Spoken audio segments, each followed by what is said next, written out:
आप सुन ही रहे होंगे कीर्ति आजाद ने जो बात सामने रखी, और इस समय की अहम खबर ये आ रही है कांग्रेस से जुड़ी हुई, राहुल गांधी से जुड़ी हुई, कि उनको एक नोटिस मिल गया है घर खाली करने के लिए। महज ये प्रक्रिया है, लेकिन इसमें एक बहुत राजनीतिक मायने भी बताए जा रहे हैं।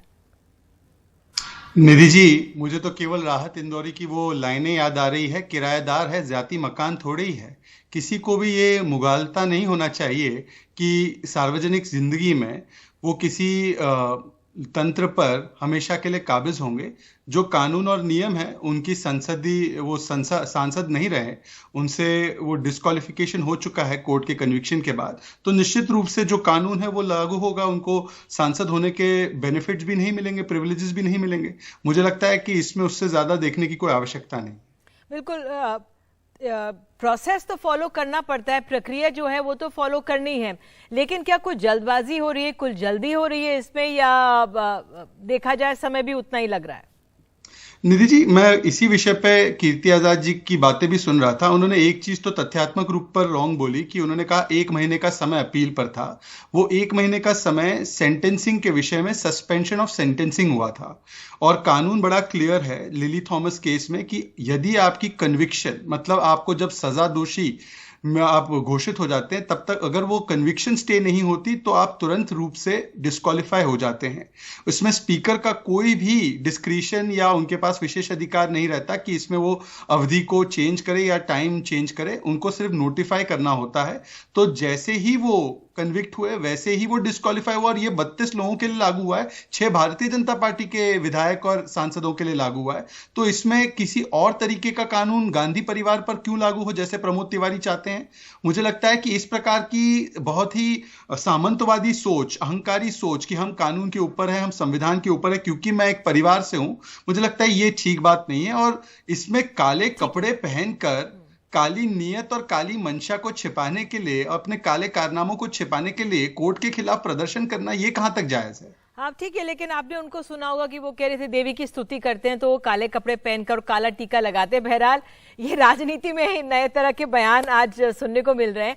आपसे ये पूछना चाहेंगे, राजनीति के में आप जिस तरह से हैं, तृणमूल कांग्रेस साथ आ गई है। अब विपक्ष की जब बैठक हुई, अब तक तृणमूल कांग्रेस अलग थी, बीआरएस अलग थी। आपको लगता है कि इस कदम से जिस पर राहुल गांधी पर जिस तरह से वार हो रहा है बीजेपी की तरफ से, तो ऐसे में विपक्ष का दायरा बढ़ता जा रहा है, क्या ये चिंता की बात है बीजेपी के लिए?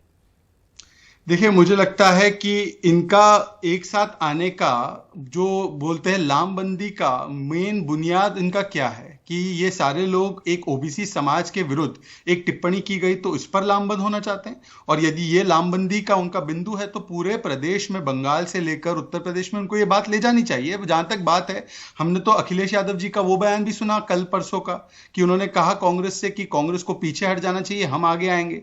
तो मुझे लगता है ये कितने दिनों का साथ है, ये किस मजबूरी में साथ आए हैं, और ये किस प्रकार का वन साइडेड, मैं कहता हूं वन डे अफेयर है, ये तो हमने पहले भी देखा है। मजबूरी में एक बार साथ आ जाते हैं फोटो ऑप के लिए, और फिर जब सीटों की अलायंसेस की बात आती है तो वहीं से हाथ छिटक कर निकल जाते हैं। तो मुझे लगता है कि इसमें कोई गंभीरता से इसको देखने की जरूरत नहीं है। ये तो आए दिन इनके आते रहते हैं एक साथ और फिर दूर भी हो जाते हैं अवसर के हिसाब से। हाँ, तो क्या ये जो पहला कदम उठाया गया है, क्या इस पर चिंता की बात है बीजेपी के लिए कि नहीं, कि वो निश्चिंत है, अपनी उनकी रणनीति उस पर आगे बढ़ेगी?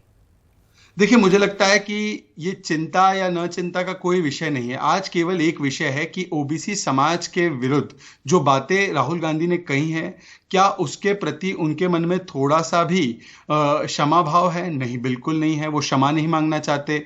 उन्होंने कोर्ट के विषय में भी जो सवाल उठाए हैं वो भी बहुत दुर्भाग्यपूर्ण है। उनकी तरफ से जो पत्रकारों के विषय में, जो 15-15 साल कांग्रेस को कवर कर रहे हैं, उनके विषय में भी जो शब्दावली इस्तेमाल की वो भी दुर्भाग्यपूर्ण है।